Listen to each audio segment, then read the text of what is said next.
네, 반갑습니다. 경제만화방 시작하도록 하겠습니다. 자, 이광수 대표님 자리에 있고요. 안녕하세요. 이광수입니다. 네, 근데 박신웅 대표가 앞에 차 사고가 좀 있어서 올림픽 대회가 좀 막히고 있다고 합니다. 조금 늦으실 것 같아서 양해해 주시면 고맙겠습니다. 요즘에 또 귀성객도 많은데 차 사고 나서 도로가 더 많이 막히는 모양이에요. 좀 이해해 주시면 고맙겠고요. 오늘 이제 박미연 님이 참관하러 왔는데 갑자기 뭐 오자마자 또 슈퍼챗을 썼는데 들어보니까 주식이 많이 올라서 기분이 좋다고 그 말씀을 들은 바가 있습니다. 그래서 잘 됐습니다. 감사합니다. 그리고 오늘 3,500을 지금 코스피에 넘어섰지 않습니까? 네네. 이 추석 명절 앞도 저도 지난번에 한번 이야기는 3,500 넘었으면 참 좋겠다. 개인적 소망을 이야기 드렸는데 다행스럽게 3,500이 지금 넘고 있어서 물론 오늘 끝까지 가봐야겠지만 유지가 되지 않을까 그렇게 보여져요. 그래서 많은 분들이 이제 기분이 좋은데 그중에 또 뭐 떨어지는 종목도 있고 막 그렇잖아요. 그래서 그런 부분들에 대해서 이따 질문 질의응답 받고 좋습니다. 하기로 하고요. 네. 오늘 이광수 대표님이 이제 그 부동산 문제에 대해서 조금 얘기하시려고 하고 그다음에 이제 저희가 준비한 건 대통령님이 최근에 이제 투자 유치에 대해 적극적으로 나서고 있는데 이 부분이 지금 어떻게 영향을 미칠 것 같은지 그러면서 이제 최근 주식시장의 흐름 그리고 미국의 셧다운 그리고 중국 관광객 무비자 이런 부분들이 시장에 어떤 영향을 미칠 건지 경제에 어떤 영향을 미칠 건지 그런 얘기를 오늘 함께 다뤄보려고 하고요. 오늘은 또 추석이니까 추석 명절 앞두고 있기 때문에 질문을 좀 더 시간을 여유를 두고 받아보려고 합니다. 여러분들 지난주에도 질문하신 분들 중에 소개 못 드린 분들이 있는데 가급적이면 오늘 소화해 보려고 노력을 해보겠습니다. 질문 많이 남겨주시면 질문 충실히 답변 드리는 시간 마련하도록 할게요. 먼저 그러면 차라리 저 부동산 얘기 먼저 하고 그 다음에 대통령님 투자 유치면서 그 얘기하면서 주식시장 전반적으로 쭉 얘기하는 게 오히려 자연스러울 것 같긴 합니다. 네. 자, 부동산 시장이 최근에 이제 서울시장이 좀 들썩들썩합니다. 그리고 언론에서 계속 매물이 잠겼다.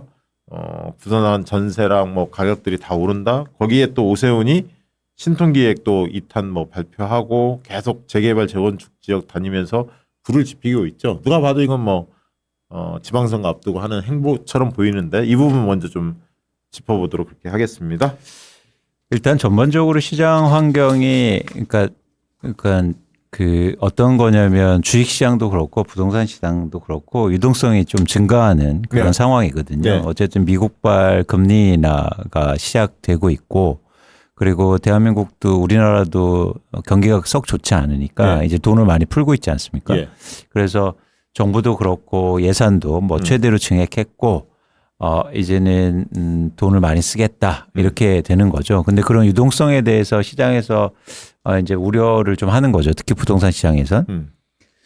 그래서 일단 단기적으로 보면 어쨌든 지금 서울의 부동산 시장을 보면 6.27 대책 이후로 조금 안정되고 있었는데 최근 한 2, 3주가 다시 서울의 일부 지역에 수요가 좀 증가하는 것 같아요. 특히 마포구와 성동구를 중심으로 해서. 근데 저희가 그 수요를 좀 조사해 보면 어떤 수요냐면 갈아타기 일단 수요가 많아요. 갈아타는? 그럼 내 거 지금 살고 있는 데를 팔고 다 옮겨 탄다든가 그런 거 말하는 그리고 기존에 이제 팔았던 사람들이 다시 또 사는 그런. 그래서 지역으로 보면 예를 들어서 마포구의 수요가 증가하는데 이제 마포구보다 평균 가격이 이제 낮은 곳에서 이사하거나 아니면 그 지역에 거주하는 사람들이 많이 사고 있고 그리고 또 하나 뭐냐면 다시 또 지방에서 일종의 상경 투자가 많아지고 있어요. 갭 투자하는. 그래요? 네, 그러니까. 근데 그거는 지방을 살린다. 그래서 이제 이재명 대통령이 5극 3특 그래서 지방을 살리는 쪽으로 계속 지금 드라이브를 걸고 있는데 왜 갑자기 또 서울로 올라오시지? 그러니까 서울이 그러니까 아무리 지방은 풀어줘도 안 된다고 생각하고 이제 서울이 아파트 가격이 더 오를 거라고 이제 기대하는 거죠. 그런데 이런 수요는 일시적일 가능성은 저는 있다고 봐요. 그러니까 계속 이렇게 시장의 변화를 만드는데 일시적으로 이제 소강 상태였다가 다시 이제 들어오는 건데 지속 가능성은 사실 떨어집니다. 왜냐하면 예를 들어서 갈아타기를 지속하기 위해서면 내가 살고 있는 집이 팔려야 되잖아요. 그런데 그게 쉽지 않다. 예를 들어서 점점 갈수록. 그리고 또 하나 뭐냐면 지방에서 올라오는 수요도 뭐 이렇게 가격이 다시 오르거나 이러면 줄어들 가능성이 크거든요. 그런데 문제가 뭐냐면 이런 상황 속에서 오세훈 시장이나 서울시에서 다시 재건축 재개발에 대한 규제 완화를 얘기하기 시작했어요. 네. 예. 그러니까 이거는 좀 큰 문제가 있습니다. 그러니까 뭐냐면 잠깐 같이 자료를 한번 보시면 뭐 아시는 분도 계시겠지만 이제 서울의 한강벨트를 중심으로 해서 전체적으로 32만 호, 그중에서 16만 8천 호를 착공하겠다 이런 계획을 발표했는데요. 19만 8천 원. 예, 19만 8천 호. 네. 그런데 저렇게 제가 계속 강조하지만 노후주택이 많은 시장에서 재건축을 한다고 그러면 어떻게 할까요? 사람들이. 일단 투자하려는 사람들이 많아질 가능성이 있고 그리고 또 하나 뭐냐면 집을 갖고 있는 사람들이 안 팔려고 할 거잖아요. 네. 그러면은 매도 물량은 감소하고 다시 수요가 증가하면 가격이 뛰겠지. 또 오르겠죠. 오르겠죠. 그러니까 저게 다음 장을 한번 보시면 이게 서울의 여의도 시범 아파트의 매도 물량인데요. 네. 저게 2,000가구 정도 되거든요. 저 시범 아파트가. 예. 저희가 근데 신통기획이 대표적인 신통기획이라고 하는 서울시에서 하는 그 재건축 재개발 규제 완화 그리고 속도를 빨리 하는 그런 대표적인 이제는 지역인데 그 단지인데 보세요. 올해부터 저 매도 물량이 급감하기 시작하는데 그러니까 뭐냐면 노후주택을 투자로 갖고 있거나 어쨌든 갖고 있는 사람들이 재건축을 해준다고 하니까 물량을 줄이잖아요. 그렇죠. 장부죠. 그러니까 저게 어느 정도 잠기는 수준이냐면 120건에서 7건으로 줄어요. 그러니까 굉장히 빠르게 대응한단 말이죠. 그러니까 당연하죠. 이게 재건축 해준다고 하면 당연히 이제 매물을 걷어들이는 건데 그렇죠. 그러니까 저렇게 걷어들이면서 저기가 24평 아파트가 40%가 상승하거든요. 야. 단기로. 그러니까 그걸 지금 다니면서 계속 하고 있는 거잖아. 동네 돌아다니면서. 지금 그렇습니다. 오세훈이. 그렇습니다. 야. 그런데 얼마나 사실은 기만적이라고 저희가 보고 있냐면 저렇게 재건축을 하면 집값이 안정된다는 얘기를 하잖아요. 근데 안정된다는 증거가 아무것도 없어요. 재건축이 되면 어떻게 집값이 안정됩니까? 당연히 상승하는 거지. 그렇지. 전형적으로 보여주고. 근데 어떤 말을 하냐면 일시적일 수 있다. 상승이. 그런 말을 하거든요. 그런데 생각해 보세요. 그 말은 그러면 뭐 일시적으로 올랐다가 다시 떨어진다는 말입니까? 그게 아니거든요. 집값이 계속 이러려면 재건축을 하고 집값이 한번 오르면 재건축을 한다면 이게 어떻게 떨어지겠어요? 쉽지 않죠. 그러니까 만약에 재건축을 해서 예를 들면 아파트 공급량이 획기적으로 막 는다. 그러면 막 사람들이 그럴 수도 있겠다 생각하는데 실제 그런 효과도 그렇게 크지 않다면서요. 그렇죠. 중요한 건 뭐냐면 아까 또 서울시에서 발표한 착공 물량 뭐 서울의 한강벨트의 19만 8천 호 같은 숫자가 어떻게 산정되냐면 기존의 아파트 즉 멸실주택을 포함시킨 거예요. 그러니까 쉽게 말하면 1,000세대 아파트를 없애고 예를 들면 평균적으로 한 1,400세대가 만들어지는데 왜냐하면 이제 고층을 올릴 수 있도록 규제를 완화해 주겠다는 거잖아요. 그런데 착공은 뭐냐면 이 1,400세대를 얘기하는 거예요. 아니죠. 1,000세대를 없앤 다음에 만드는 거잖아요. 그렇지. 그럼 400세대만 생긴 거예요. 플러스 400이지. 그러면 서울시에서 얘기하는 예를 들어서 한강벨트에 20만 호 정도에서 40% 정도만 즉 8만 호 정도만 신규 공급인 거예요. 그렇지. 사기 치는 거네. 그렇죠. 사람들이 착시 효과를. 그러면 8년 동안 아니 6년 동안 8만 가구면 1년에 1만 2천 호밖에 되지 않아요. 그렇지 않습니까? 그러네. 그렇게 알려줘야 하는데. 그러니까 근데 마치 막 없애고 그러니까 여러분 당연하지 않습니까? 기존에 있는 주택을 없애면 용적률 높여서 좀 그러면 없애는 거는 주택의 총량에서 빠지잖아요. 그렇지. 빠져야지. 그다음에 새로 짓는 게 예를 들어서 그거를 감안하고 얘기하죠. 그래서 우리가 저기 산수는 할 줄 압니다. 그래서 그래프를 보면 이게 되게 심각한데 이게 최근에도 보면 재건축을 엄청나게 하면서 저렇게 서울의 멸실주택이 많이 증가했거든요. 저게 또 집값 상승의 원인이 됐어요. 근데 그나마 다행이었던 건 뭐냐면 아파트의 멸실이 그렇게 많지는 않았어요. 이게 지금 단독주택이나 연립주택 이런 주택을 말한 거죠? 아파트 말고. 그렇죠. 또 근데 만약 네. 저기다 불을 당겨서 저 아파트에 멸실이 많아지잖아요. 네. 그럼 이제는 첫 번째적으로 아파트의 전월세 가격이 크게 상승할 겁니다. 이게 멸실 주택의 총 합이고 그 중에 아파트가 차지하는 비중을 우측으로 표시한 거네요. 그렇죠. 그러니까 예. 그렇죠. 이제는 서울시에서 하겠다는 아파트의 재건축을 더 많이 하면 네. 저 아파트의 멸실 분야가 크게 상승할 거 아니에요. 그럴 것 같네요. 예, 예. 그러면 당장 집이 없어지니까 전월세 가격이 어떻게 되겠습니까? 그죠. 갈 데가 없으니까. 경기도로 오시면 되는데. 아, 참. 아니 근데 이게 경기도로. 굉장히 큰 문제다. 그래서 아까도 이제 다음 장 한번 보시면 예. 이제 반포 이 효과가 얼마나 제한적이냐면 이제 반포의 내미안. 레미안 원베일리가 재건축을 했는데 잘 네. 보시면 2000세대 정도를 없애서 예, 2196세대. 네, 없애서 2990세대 정도를 만든 거잖아요. 그래서 순 증감 효과가 794세대밖에 되지 않아요. 네. 그러니까 재건축을 통해서 공급이 엄청나게 증가한다는 것도 사실 제가 볼 때 약간 그 과장된 면이 있고. 그렇죠. 예. 두 번째는 뭐냐면 재건축을 통해서 집을 많이 지어서 집값을 안정시킨다는 말도 사실은 맞지 않고. 그래서 오히려 이게 굉장히 시장을 오히려 지금 불안하게 할 수 있다. 들썩들썩 기대감만 키우겠네요. 그렇죠. 그렇죠. 네. 그러니까 그리고 또 하나 어떤 문제가 있냐면 잘 보세요. 서울의 전역에 신통기획이다 뭐다 해서 재건축 재개발 한다고 하면 예. 역설적으로요. 예. 잘 나가는 강남만 돼요. 동네. 그러니까 잘 나가는 동네만 좋아져. 그렇지. 그리고 재개발도 안 될 거예요. 그거 한번 보여주시죠. 네, 그러니까 뭐냐면 잘 보세요. 대부분 송파구 뭐 강남구 이런 데 몰려 있을 뿐만 아니라 또 하나 뭐냐면 저런 지역이 건설사들이 선호하는 지역이란 말이죠. 그렇지. 돈이 많이 남으니까. 그러니까 건설사가 여러분들이 꼭 아셔야 될 게 건설사가 무작정 이 사업을 할 수 있는 게 아니에요. 아니 돈이 되는 데를 갈 거 아닙니까? 뿐만 이익이 아니라 남는데. 네. 캐파도 정해져 있어요. 그렇지. 그렇지. 그러니까 1년 동안 대형 건설사가 할 수 있는 재건축 물량이 멸실 기준으로 해서 예.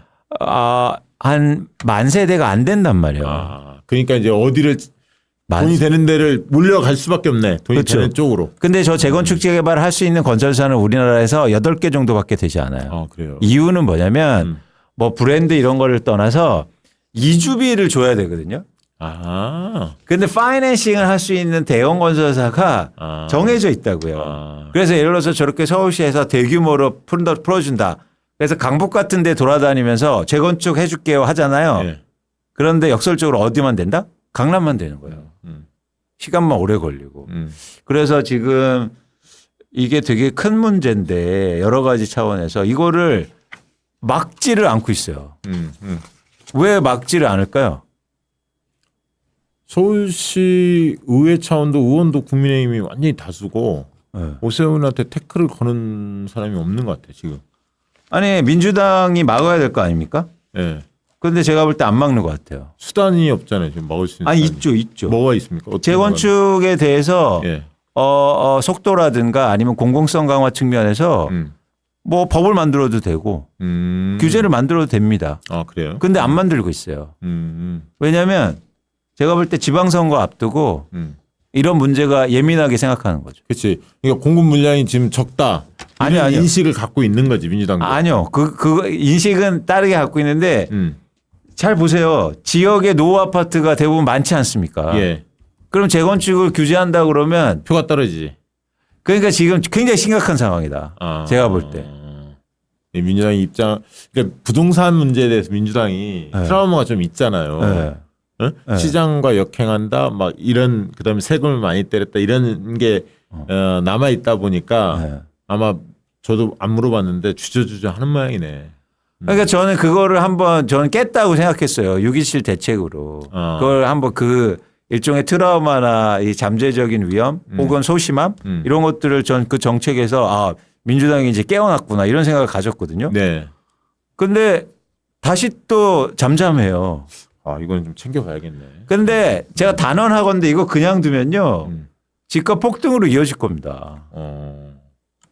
그러면 누구한테 얘기한 적 있어요? 민주당 의원 중에? 아니 이제 얘기를 드리는데 제가 볼 때 이거를 그냥 근데 너무 손 놓고 있어요. 근데 너무 이게 지역만 보고 있다.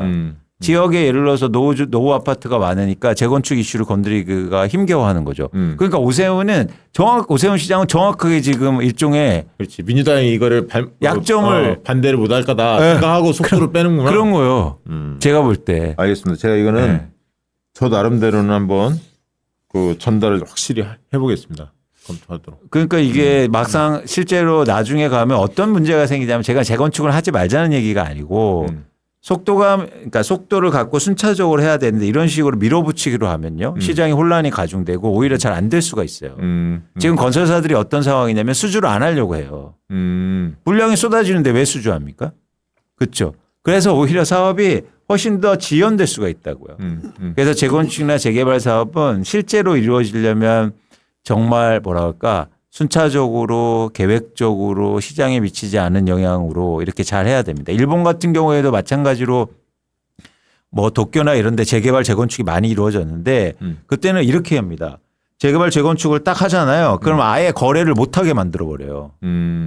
집값이 당연히 오를 거니까. 예. 그러니까 이런 거하고 병행해서 해야 되는데 우리는 뭐 이걸 완전히 지금 제가 볼 때 이걸 그냥 두면 완전히 그 뚜껑을 열어버리는 거거든요. 이거를 되게 그 위기의식을 느껴야 되는데 좀 안 느끼는 것 같아서 제가 오늘 좀 말씀을 드리고 싶었어요. 알겠습니다. 굉장히 중요한 포인트. 예. 이광수 쌤이 저 추석 이후에 또 더 바빠지시겠는데 여기저기 불려다니면서 이거 설명하려면 알겠습니다. 저도 좀 전달을 최대한 해보겠습니다. 자, 박시도 평론가께서 어려운 조건을 뚫고 무사히 도착하셨습니다. 예, 조금 늦었습니다. 네. 아유, 자, 주식 이야기 좀 들어가 보죠. 네. 대통령의 투자 유치 글로벌 이 큰 손들하고 만나서 네. 공감대를 이끌어냈습니다. 어떻게 보십니까? 이게 굉장히 시장에 훈풍을 부는 데 있어서 큰 역할을 하고 있는 것 같거든요. 그렇죠. 블랙, 녹 뭐 이런 분들. 맞습니다. 일단은 뭐 대통령이 직접 지금 경제에 영향을 많이 미치는 행사나 이벤트를 하고 계신데 예.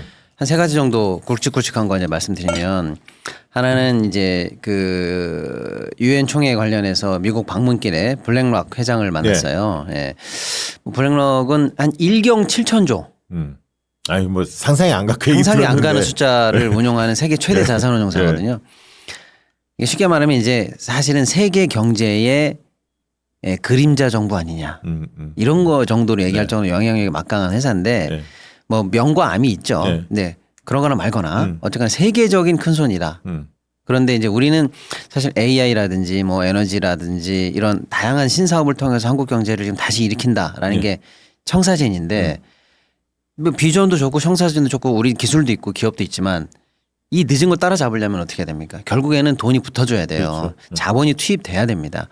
근데 우리가 지금 하려고 하는 거는 국민성장펀드 약 150조 정도를 한다는 거고 거기에 정부 돈도 들어가고 민간 돈도 들어갑니다만 그거 갖고 솔직히 말씀드리면 부족해요.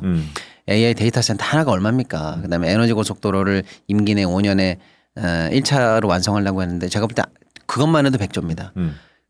많은 부분 이제 우리 내에서 조달하기는 좀 어려운 부분이 있죠.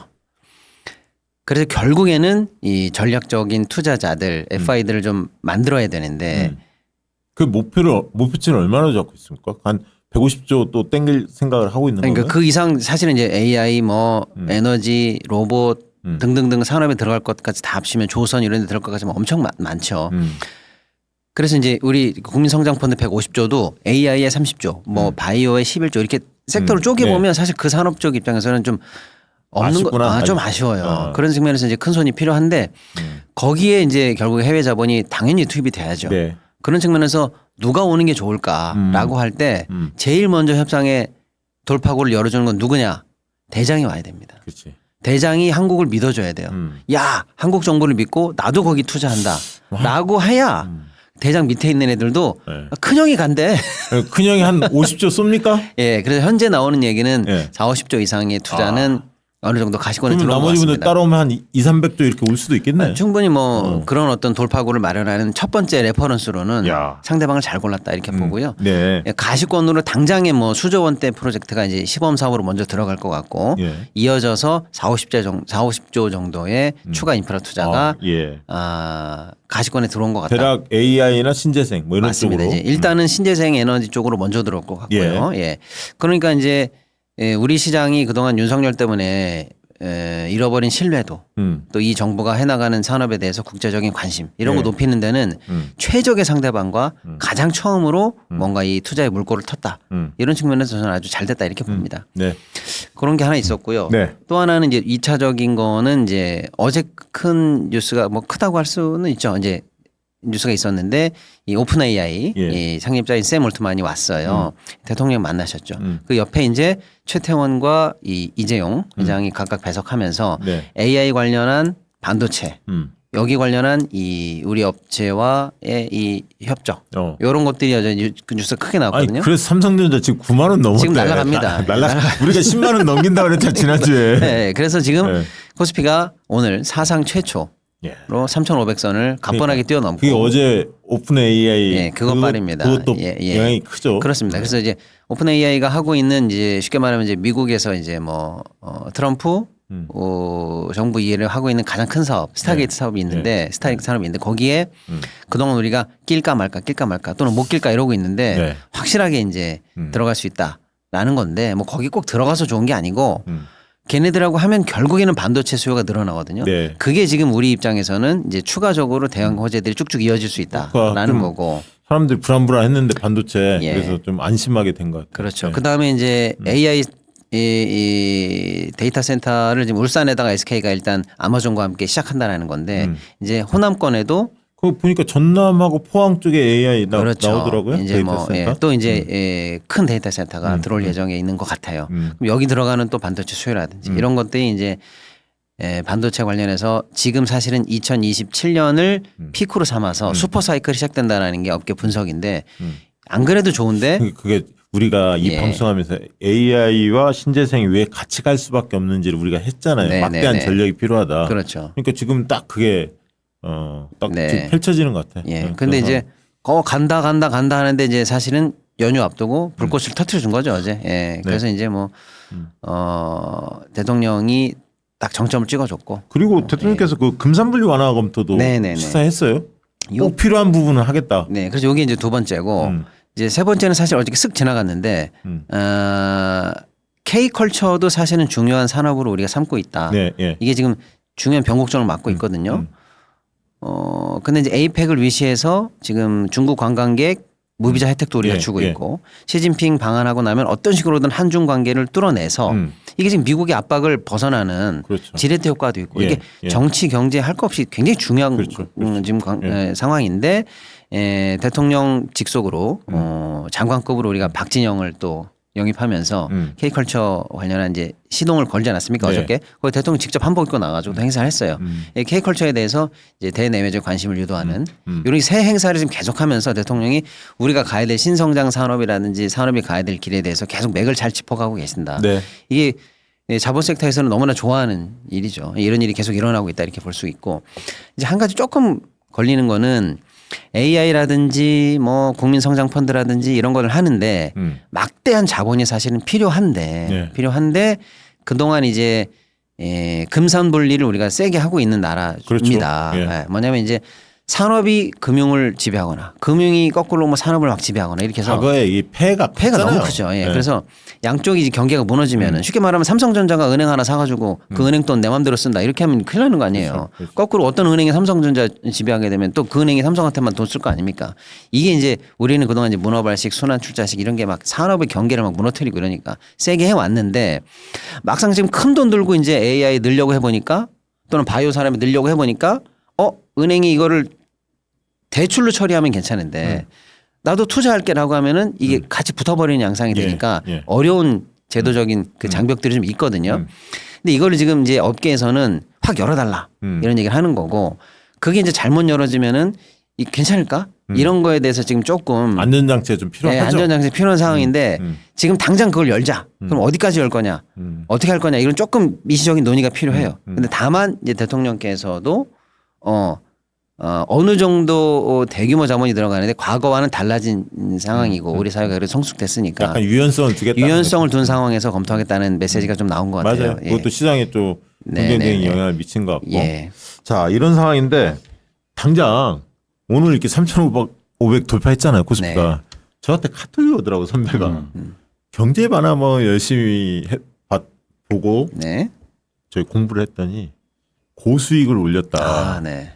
추석이 끝난 다음에 한턱 쏘겠다는데 내가 한 거 아무것도 없잖아. 근데 그렇게 하고 또 댓글을 막 봤더니 네. 우리 그 채팅방 보니까 저쪽 애들이 있잖아요. 그 저 이찌개들 네. 주로 그 윤석열 완전히 그 맹신하는 사람들 그쪽은 주가 떨어지는 쪽으로 막 그 배팅을 세게 했다며. 거기는 막 울상이고. 네, 그거 아니, 참- 우리 네. 이 경제 만화방 우리가 저번에 행사도 하지 않았습니까? 예, 예, 독자님들 만나는 예, 자리. 예. 그때 오셨던 분이 예. 또 제가 최근에 또 만났는데요. 그래요. 예. 저희가 이제 그때 이 투자하시라 또 뭐 이렇게 이렇게 했던 종목을 하셨나 봐요. 아, 예. 2억이 투자됐는데 예. 지금 8억이 돼 있다고. 이야. 너무나 감사하다고. 참나. 그래서 저보다 자, 낫다. 대단하시다. 뭐 그분 그랬습니다. 빨리 슈퍼챗 쓰시기 바라고. 네, 그런 분도 계시군요. 네. 최근에 주식시장 어떻게 보고 계십니까? 이건수 대표. 우리가 조금 에이펙 이후에 반등할 거라고 예상을 했는데 조금 이제 횡보를 걷다가 근데 어쨌든 이러저런 호재 때문에 생각보다는 기대보다는 좀 어제 오늘 장들이 좀 괜찮습니다. 어떻게 보세요?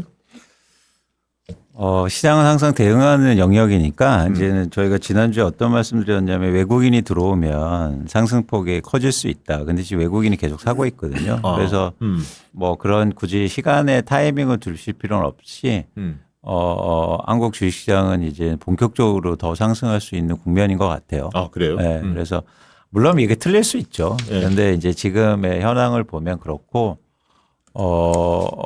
오늘도 보면 이제 반도체주가 오르잖아요. 예. 이 얘기는 뭐냐면 무슨 얘기냐면 이제 타겟이 이만큼 생긴 거죠. 그러면 이제 다른 주식들이 쫓아 올라가거든요. 그렇죠. 네, 그렇게 되면 저는 속도가 더 빨라질 수도 있겠다는 생각을 하고는 있습니다. 아, 오늘을 보니까. 네. 아니 근데 제가 좀 궁금한 거는 네.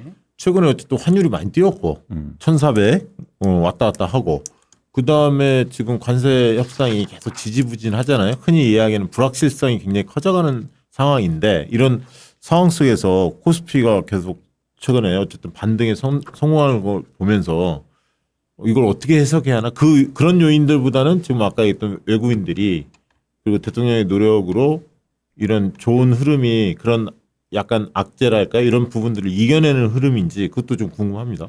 그러니까 환율 상승도 이게 악재가 아닐 수가 있다는 게 뭐냐면 예. 환율 상승이면 외국인 입장에서는 훨씬 더 우리나라를 싸게 살 수 있는 그치. 거잖아요. 그 요인도 있고. 그러니까 예를 들면 지금 이렇게 코스피가 올라도 환율이 올랐기 때문에 그렇게 많이 안 오는 것처럼 느껴지거든요. 그러니까 오히려 이럴 때 사서 예를 들어서 한국 돈을 한국물을 갖고 있는데 다시 환율이 하락하면 거기서 또 돈을 버는 거죠. 그러니까 이게 항상 그러니까 시장에 따라서 해석은 좀 달라질 수 있으니까 이제 시장의 분위기를 잘 보셔야 되는데 뭐 이런 상승세는 지속된다. 그렇게 보세요. 예, 예.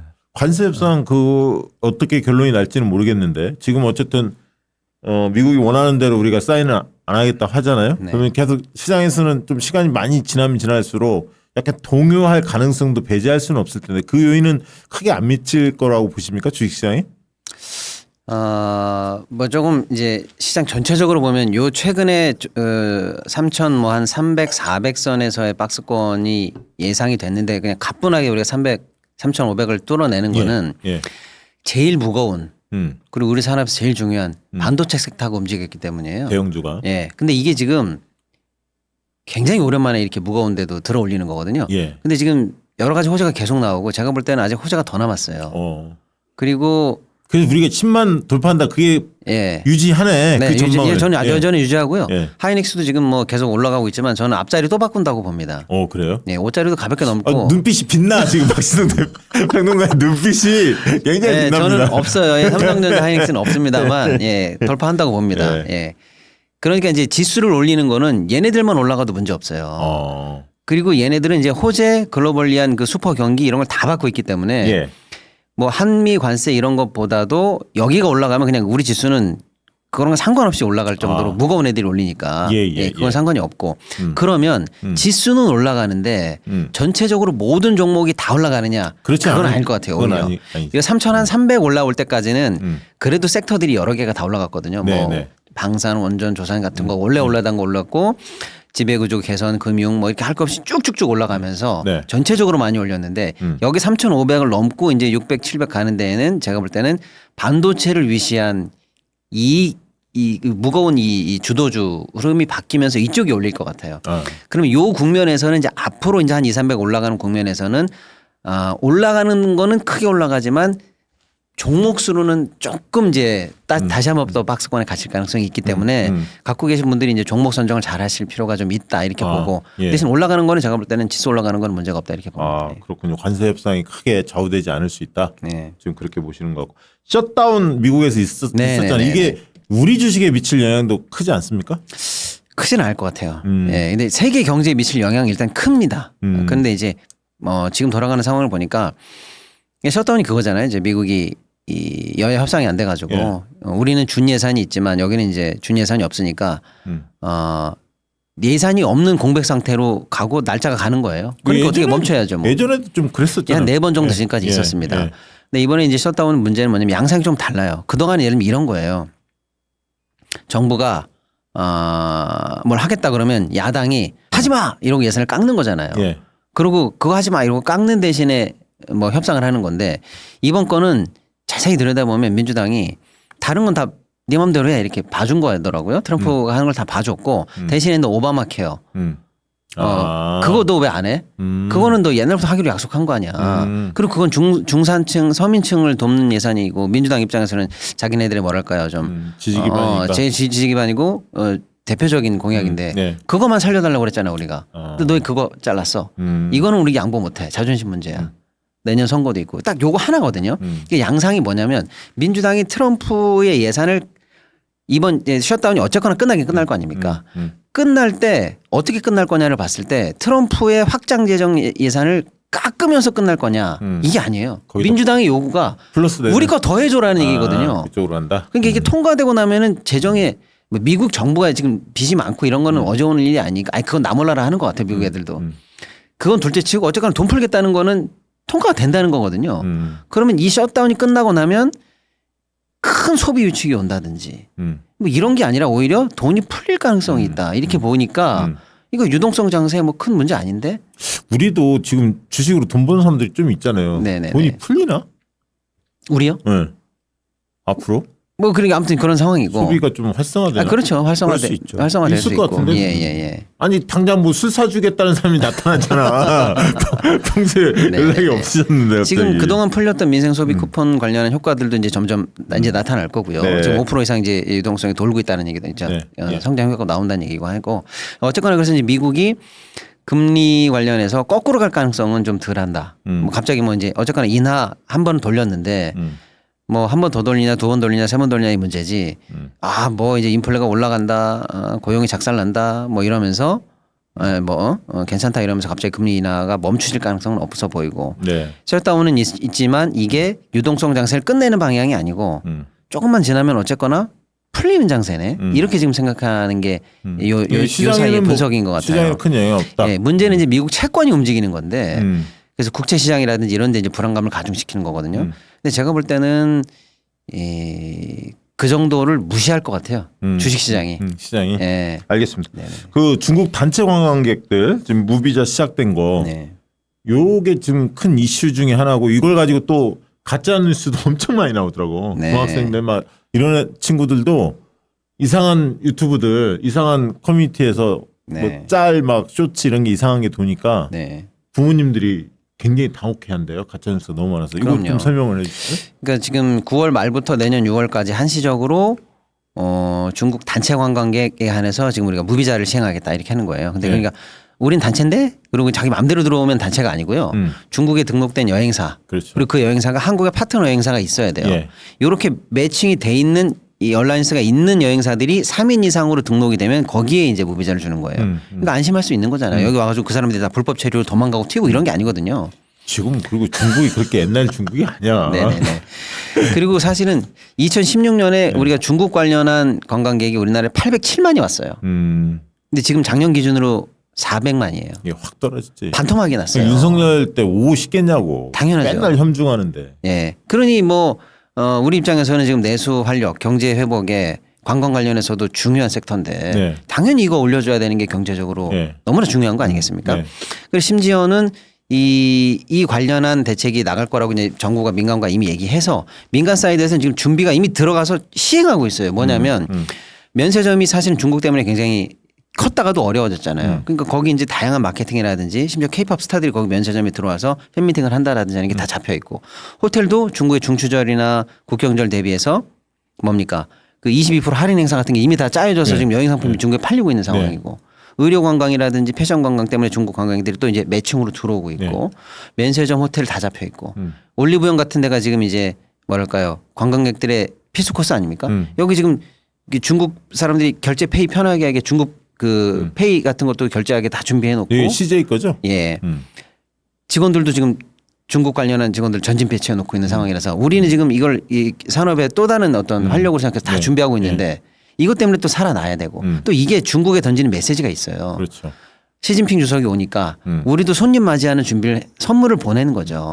그럼 시진핑이 올 때도 그 선물 받았으니까 걔네도 뭐 해야잖아. 두루마리 휴지라도 사오겠죠. 아니 그뭐 남의 집 하나씩 갈 이런 때. 거 풀어주고 막 이래야 할 거 아니야. 예. 한 방에 풀리진 않겠습니다만은 이런 유화책을 서로 주고받으면서 계속된 한한령 풀리는 것까지 쭉쭉 가야 될 거 아니에요. 아니 솔직히 얘기해서 트럼프는 우리를 지금 동맹국이 아니라 속고 네. 대하고 있잖아. 그럼요. 중국은 그 정도는 아니잖아. 예. 솔직히 얘기해. 그래서 이게 경제도 그렇고 정치도 그렇고 굉장히 중요한 국면으로 하나씩 이렇게 단계를 넘어가고 있는데 국힘에서는 지금 어제 정신 나간 소리를 하고 있더라고요. 나경원부터 시작해서 중국 관광객들 막아야 되는 거 아니냐. 그분은 국민에게 언제까지 사과하라. 우리가 저기 정치권에서 그분 이름을 들여. 아니 근데 이제 나경원이나 나경원. 김재원이나 이렇게 정말. 정신 나간 사람들 얘기뿐만 아니라 네.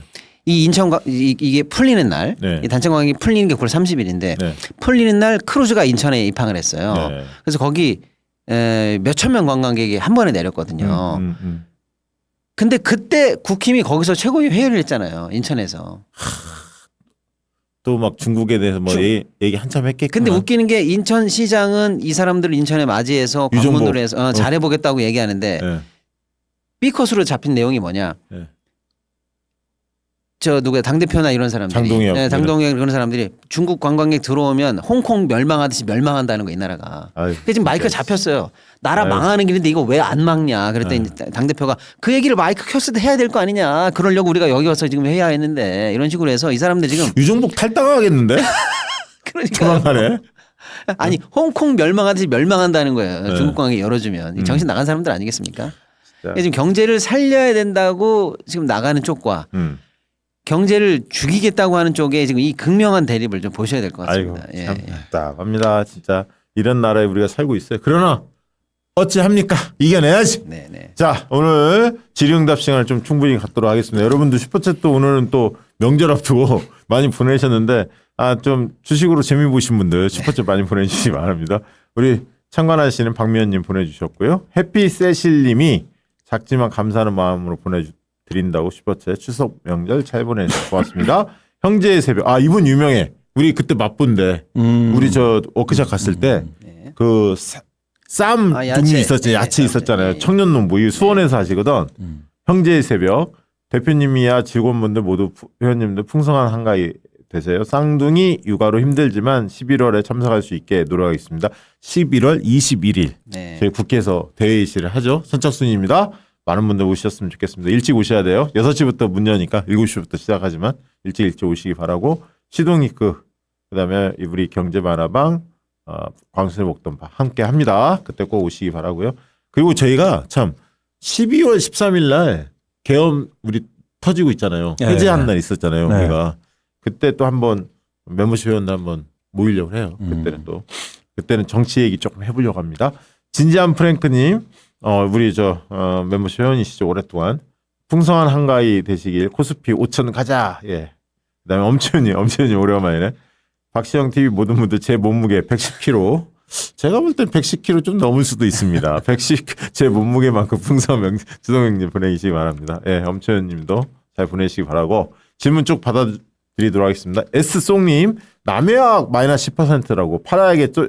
요거 그 대북 그거죠 비료 맞죠? 남해학 네. 우리 많이 했던 것 같은데 오늘 팔고 지금 오르는 종목 사야 할까요라고 의견 주셨습니다. 그러니까 저건 뭐 종목에 대해서 말씀드리긴 좀 그렇고 어쨌든 저희가 그런 기대를 했는데 주가가 거기하고 다르게 움직이면 당연히 손절을 해야 되고요. 여러분들이 그 원칙을 지키시면 좋겠습니다. 그런데 또 한 가지 꼭 생각하셔야 될 게 뭐냐면 그러니까 주식 투자를 뭐 1, 2개월 하는 게 아니고 장기적으로 해야 되는 거잖아요. 네. 그래서 여러분들이 저런 손절에 대해서 꼭 명심하시고 그리고 다음에 이제 또 다른 종목으로 잘 하시면 되니까 저 원칙은 지키셔야 돼. 그렇다고 해서 뭐 남해역이 나쁘다 뭐 그런 모멘텀이 없다 이런 말씀을 드리는 게 아니고 일단 원칙은 지키셨으면 좋다는 말씀을 네. 드립니다. 떨어지면 10% 떨어지면 무조건 팔으라고 했죠. 김스토리 님도 슈퍼챗 보내주셨네요. 고맙습니다. 산드레님 반갑습니다. 리튬 가격이 오른다고 하는데 2차전지 매수 타임일까요? 아직은 추천 안 드리고 싶습니다. 예, 물론 2차 전지가 우리나라 기간 산업이죠. 그리고 반드시 우리가 성공시켜가지고 세계적으로 패권을 잡아야 되는 산업이라서 2차 전지 망한다 이런 얘기 절대 아니고요. 해냅니다. 우리나라가 해낼 건데 지금 그거 아니고도 이렇게 날아가는 주가가 엄청 많은데 그쪽으로 오히려 해야 수익률이 높지 저거가 올라갈 때까지는 오히려 기회비용이 더 많이 들 것 네. 같다라고 해서 주식으로는 최우선 추천주 쪽은 추천 섹터는 아니다 이런 말씀을 좀 드리겠습니다. 저분 예. 이런 분들 요즘 많이 계세요. 프리먼 박님 현금 2억 어디에 투자하면 좋은가요? 갈 곳 잃은 기러기처럼 허둥대다가 너무 올라버린 주가에 멘붕에 빠져 있다고 꼭 짚어달라. 5년 묵혀둘 수 있는 곳 추천 부탁드립니다. ETF도 괜찮을 것 같기도 하고. 이건수 대표님 저런 분들은 어떻게 투자해야 합니까? 저렇게 되게 어려운 질문, 사실 어려운 질문이거든요. 예. 그러니까 왜냐하면 두 가지 측면에서 어려운데, 그러니까 뭘 말씀드리면 이게 과잉해서 반응할 가능성이 커서 조심스럽죠. 좀 조심스러워요. 액수도 크고. 두 번째는 뭐냐면 이게 투자가 처음이신 분들은 그러니까 이 대응을 또 잘 못하실 수 있어서 그쵸. 그래서 그쵸. 이제 계속 저희가 말씀드렸던 건 뭐냐면 그냥 지수 관련된 ETF를 사시라 분할해서. 근데 지수를 사시면 우리가 장기적으로 제가 말씀드렸잖아요. 뚜렷한 목표를 갖는다 우리는. 그래서 코스피 5천을 보고 간다. 그럼 계속 조금씩 이제 매수한다. 한꺼번에 막 몰빵하는 게 아니라. 근데 지수 ETF는 손절매가 없어요. 한번 넣으면 아니. 수시로 뺐다. 아니. 그게 무슨 얘기냐면 지수 대비해서 10% 이상 빠지는 거거든요.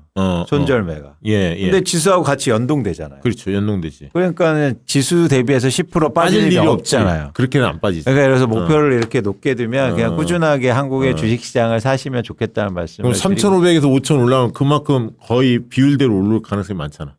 그렇습니다. 코스피가 오른 그렇습니다. 대로. 그렇습니다. 좋네요. 네. 그다음에 근데 이제 저런 분들이 지금 나 지금 이렇게 3,500 넘어가고 난리 나는데 나만 빠져 있나 봐라고 지금 멘붕에 올리시면 나만 놓쳤나 봐 이런 분 맞아요. 계신데 그 얘기야 지금 보니까. 근데 괜찮습니다. 우리는 지금 5천 간다고 믿고 있는 사람들이잖아요. 그렇지. 여러분 5천 그렇지. 갑니다. 그렇지. 2,300에서 지금 3,500 여기서 놓쳤는데 또 놓치면 안 돼. 3,500에서 5천 갈 때 놓치시면 안 돼요. 예. 그러니까 지금 지나버린 거는 편안하게 생각하시고 지금 5천 간다고 생각하고 투자 계획을 짜보시되 꼭 집어서 하나 사서 5년 묵힌다. 요거는 틀린 얘기입니다. 저희가 늘 말씀드리잖아요.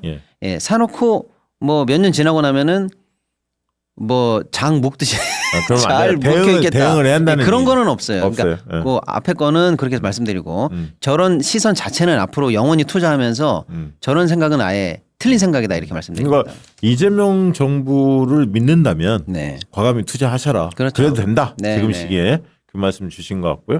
에일커피 마을 회원님 오늘 노바레스 급락으로 그래 그 얘기 많이 나오더라고요. 손실이 마이너스 10% 되면 손절해야 하나요? 그동안 이제 노바렉스가 꾸준히 많이 올랐었는데 오늘 한 10% 정도 떨어졌다는 의견들을 봤는데 이건 뭐 유상증자 뭐 이런 걸 했나요? 아닙니다. 그 뭐 공시된 거 아니고 그런 루머가 있는데 어쨌든 저것도 똑같아요. 그러니까 노바렉스를 우리가 아주 오래전부터 말씀드렸는데 그러니까 정도가 다르겠죠. 뭐 최근에 매수한 분도 계시겠고 아주 초창기에 이제 매수한 분도 계시겠는데 이제 둘 다 어쨌든 주가가 지금 오늘 10% 이상 빠지고 그렇게 되면 추적 손절매든 손절매든 해당이 되잖아요. 그러면은 거기에 따라서 매도하신다. 그렇죠. 대응을 해야지. 그러니까 노바렉스가 나쁘다는 얘기를 드리는 게 아닙니다. 그러면 언제 또 대응하냐면 저렇게 빠지다가 다시 또 오를 수 있거든요. 그렇죠. 그러면은 그때 다시 사시면 되니까 너무 이렇게 막 이게 그러니까 제가 예를 들어서 이런 말씀을 드릴 수 있어요. 뭐냐면 그러니까 3분기 실적이 굉장히 좋을 수 있다. 근데 3분기 실적은 10월 한 말쯤에 발표되지 않아요? 그러니까 9월 말까지 해서? 아니 이제는 그렇죠. 네. 근데 잘 보시면 이제 그것 때문에 지금 빠지는 걸 견뎌라. 이렇게 얘기할 수도 있지만. 그렇죠. 근데 그건 의미가 없다. 그렇지. 근데 원칙적으로 보면 많이 원칙이 빠지면 있으니까.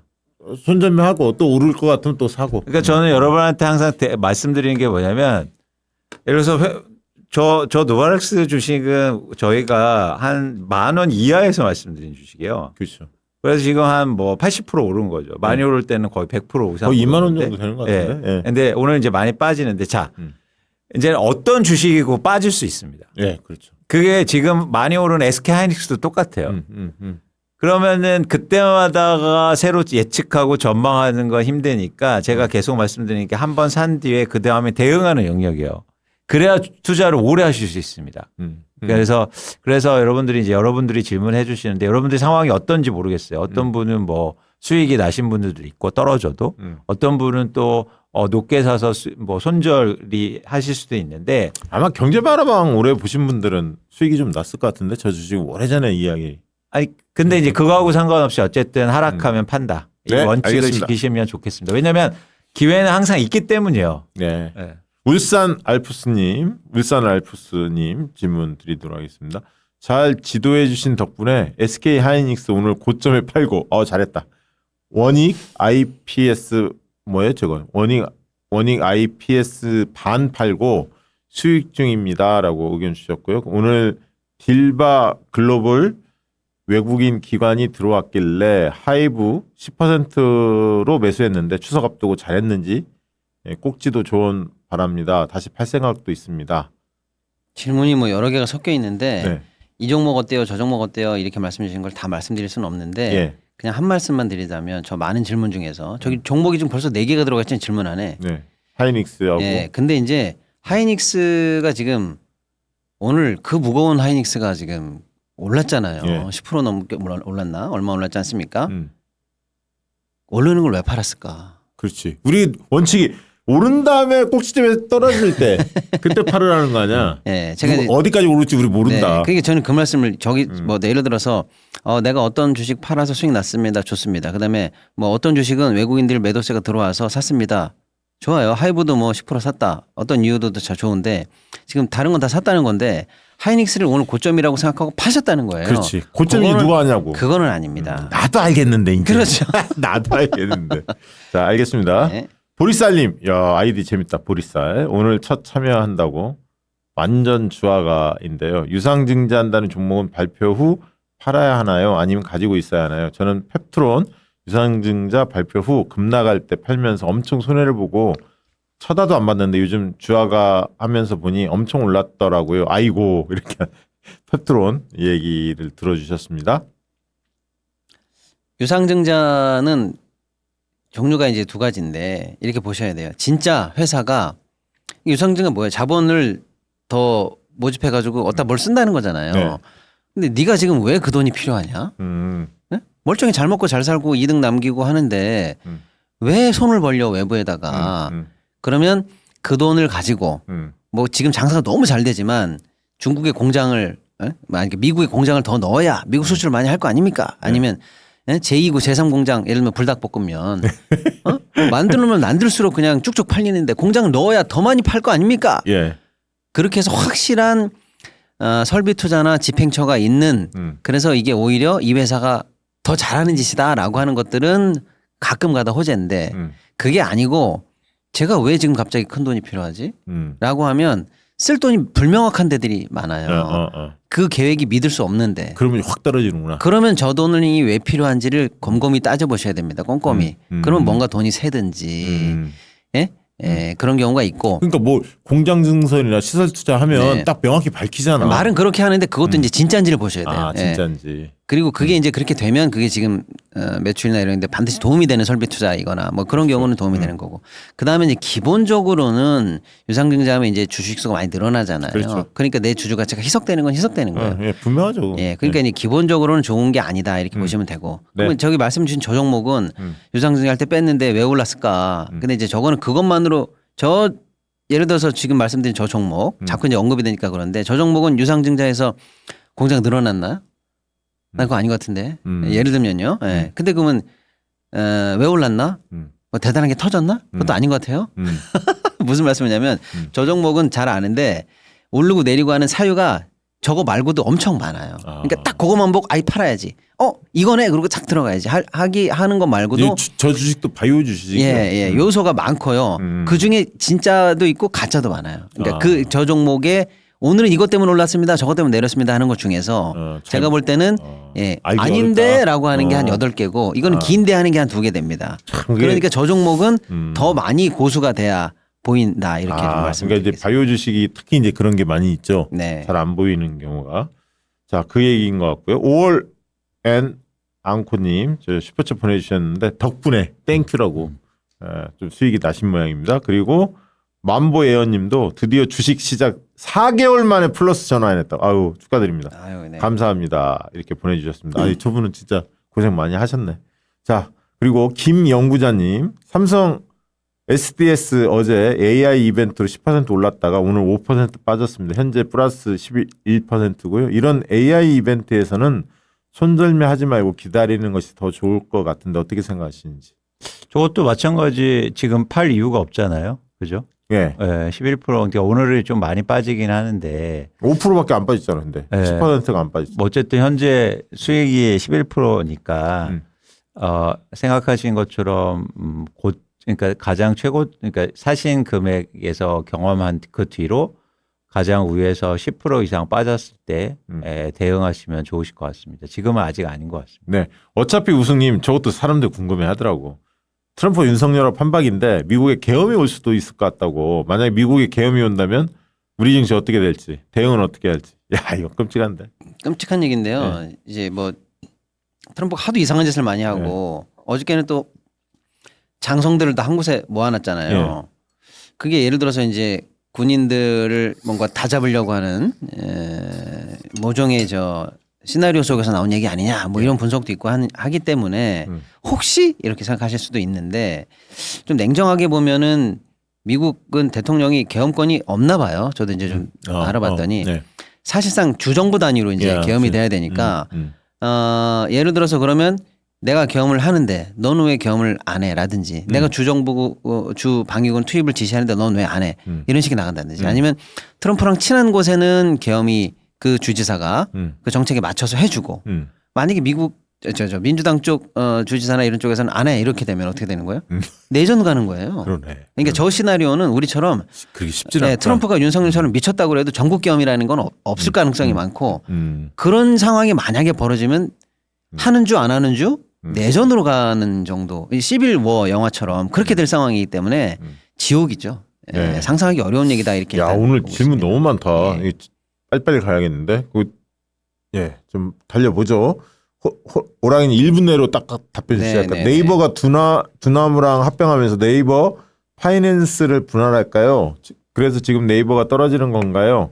손절해야 하는지 고민된다고. 네이버랑 두나무랑 합병에 대해서 아직은 이제 확정은 아닌데 사실상 시장에서 거의 확실한 걸로 받아들이고는 있습니다만 넘어야 될 사안이 조금 있어요.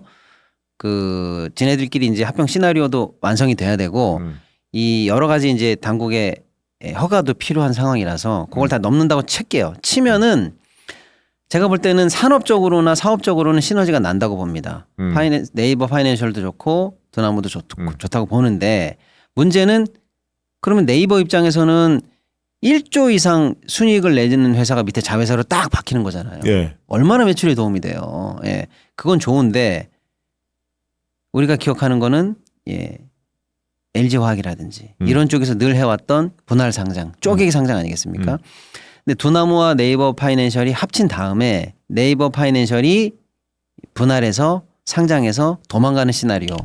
요것도 남아는 있어요. 그래서 여기 입맛이 조금 씁쓸합니다. 그런데 합치는 것도 조금 남아있는 얘기고 합친 다음에 상장하는 것도 더 먼 얘기예요. 네. 그러니까 이거를 염두에 두고 이 시나리오를 장점과 단점을 고민해 보시라는 말씀을 드리는 건데 그거는 시기열로 보면 더 먼 얘기죠. 근데 요걸 막 해 우리가 하지 마 이러면 잘못하면 안 할 수도 있고 그 상장 계획이 좀 멀어질 수도 있잖아요. 예. 그런데 단기간에는 호재가 있다.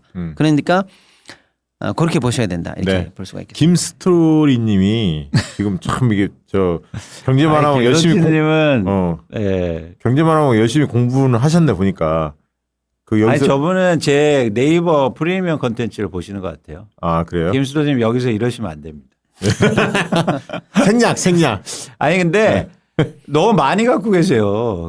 그러니까 우리가 얘기를 하면서 그러니까 말씀드렸잖아요. 종목을 많이 가져가실 필요가 없다. 그래서 최대한 5개 이상 뭐 ETF를 포함입니다. 저는. 근데 그러니까 이게 보세요, 여러분들.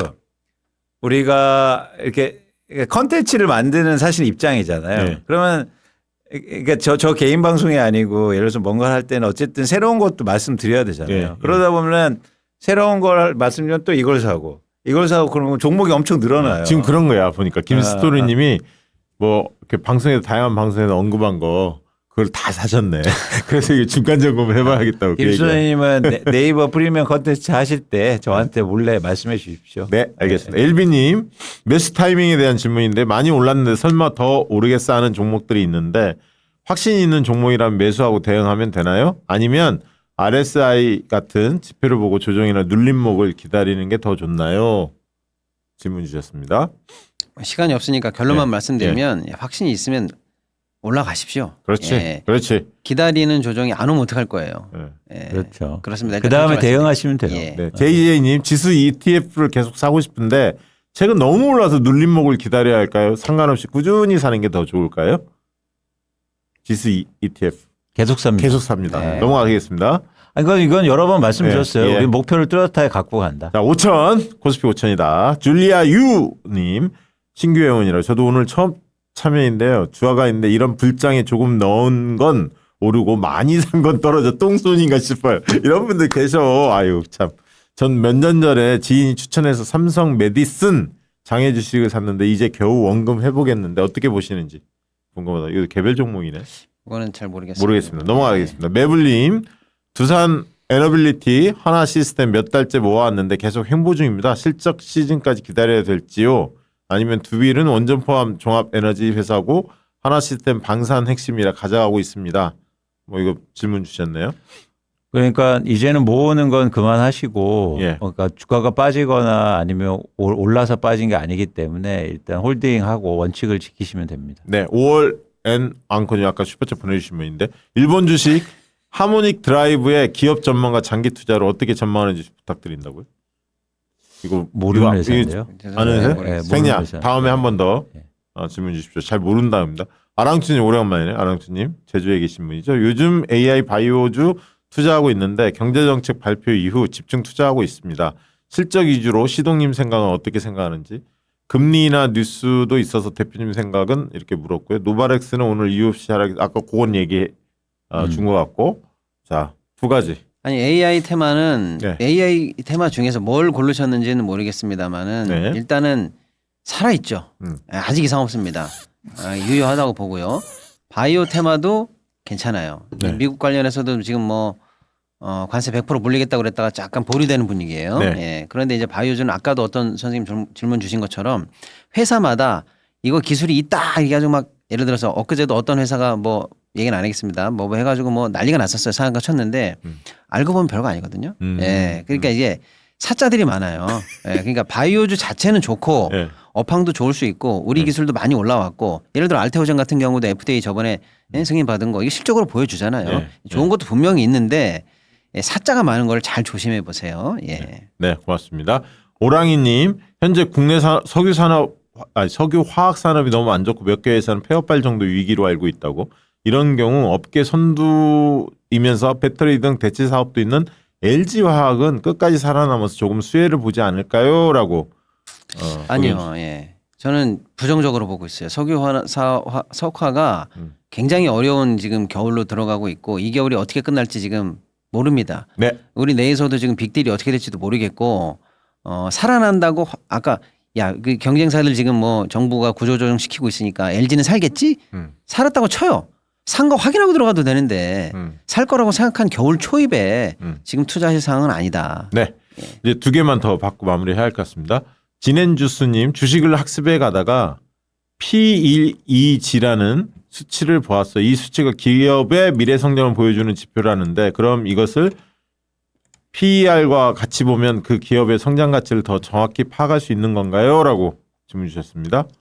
그러니까 PEG는 이익의 성장성, 이익의 증가를 같이 보는 건데요. 그러니까 PER하고 같이 보시면 당연히 성장성을 보실 수 있는데 이제 저 지표들의 가진 맹점이 뭐냐면 일단은 실적 추정이라든지 이런 부분이 틀리면 저 지표 자체도 틀릴 수 있다는 거죠. 그래서 저거를 단순하게 숫자를 그러니까 PEG나 아니면 PER이나 같이 비교하는 것도 중요하지만 같은 산업군 내 비슷한 회사끼리 한번 비교해 보시는 것도 좋아 보입니다. 네. 윤님이 이런 호시장에도 좋은 시장에도 주식 종목 한두 개로 한정해야 하나요? 라고. 이거 한 5개 정도 뭐 한두 개는 아니고요. 네, 좀 더 늘려도 될 것 같은데요. 저희가 뭐 한 4-5개 네, 정도. 맞습니다. 예. 지수 해피님 마지막 질문입니다. 신규 회원이네 이분도. 에너지 고속도로 반도체 등등의 분야에 투자하고 싶어 나름 공부해 보려고 했는데 전문 분야라서 생각보다 어렵다고. 종목 투자가 수익률은 더 좋을 것 같지만 투자하는 회사가 어떤 일을 하는지 알고 성장성을 보고 싶은데 분야 자체가 어렵다는 생각입니다. 이럴 땐 차라리 ETF를 투자할까 고민인데 괜찮을까요? 그러니까 예를 들어서 ETF는 이런 거죠. 그 내가 사과값이 그러니까 과일값이 폭등 올라갈 거는 맞는 것 같아. 근데 사과에다가 투자했는데 이거 사과는 또 안 오르네. 배가 오르네. 이럴 수 있잖아요. 그럴 수 있죠. 그렇게 해서 사과 섹터는 확실히 올라갈 거 아니 이제 과일값이 무조건 추석 앞두고 폭등할 것 같은데 분야는 예측이 되는데 어느 종목인가 아리까리하거나 그걸 공부할 시간이 없거나 전문성이 떨어지거나 조금 떨어질 때 그럴 때 이제 예를 들어서 그 섹터 ETF를 하면은 좋은데 그걸 이제 영원히 할 수는 없는 거죠. 그렇죠. 단기간에 한 6개월이나 이렇게 일단 보시고 하는 거고 그 사이에 시간을 갖고 이제 내가 사과나 배를 분별할 수 있을 정도 되면 종목 투자에 가는 게 좋습니다. 그렇게 보고 에너지 고속도로 반도체가 오른다 그러니까 공부해야 되는데 공부해야죠. 근데 공부해도 모르겠어. 그러면 다른 섹터가 있습니다. 본인이 잘 알 수 있는. 그래서 저번에도 한번 말씀드렸는데 예를 들어서 이 정부가 저 모멘텀을 살리고 있는 것도 많잖아요. 네. 에너지도 있고 여러분 예를 들어서 그러면 K 엔터 이런 거 쉽잖아요. 예를 들면은 그거 꼭 하라는 게 아니고 그다음에 뭐 금융주도 있고 예를 들어서 그렇게 해서 저 두 섹터는 공부해도 모르겠다 그러면 그나마 여러분이 이 친숙한 데를 먼저 공부해 보시면 종목 투자에 이 첫 발을 좀 떼시기에 좀 좋을 것 같습니다. 네. 어쨌든 지금은 시장을 주도하는 건 반도체고요. 그러니까 지금 어쨌든 그래서 여의도에서는 가장 관심 있는 분야가 반도체가 대장주가 오르면 이제 소부장이 따라갑니다. 그래서 이제 소재나 부품이나 아니면 장비 업체들 이제 그 중에서도 뭐 이렇게 연관된 업체들 한번 관심 있게 보시면 좋을 것 같고 그리고 지금 여의도의 주식 시장에서는 하반기 내년도에 바이오와 그 다음에 엔터 쪽에 관심이 많은 것 같아요. 그래서 여러분들도 그런 쪽에 한번 보시면 좋으실 것 같아요. 이런 어떤 분위기도 있으니까. 중요한 팁이네. 네. 소부장과 바이오 엔터 이런 쪽을 좀 더 주목할 필요도 있다. 물론 이제 신재생 AI 쪽은 뭐 말할 것도 없고요. 그게 따라오는 거겠죠, 다. 자, 추석 명절 앞두고 오늘 방송 해봤는데 상당히 알찹니다. 이 경제만화방 그 추석 때 명절 때 가족들 만나면 만약에 여러분들이 좀 주식으로 재미를 좀 봤으면 경제만화방 홍보를 좀 많이 해주시고 박시영TV 구독 좀 해달라고 꼭 좀 부탁드렸으면 좋겠습니다. 오늘 방송 이것으로 마치도록 하겠습니다. 고맙습니다. 고맙습니다. 양질의 상품을 착한 가격에 박시영TV.com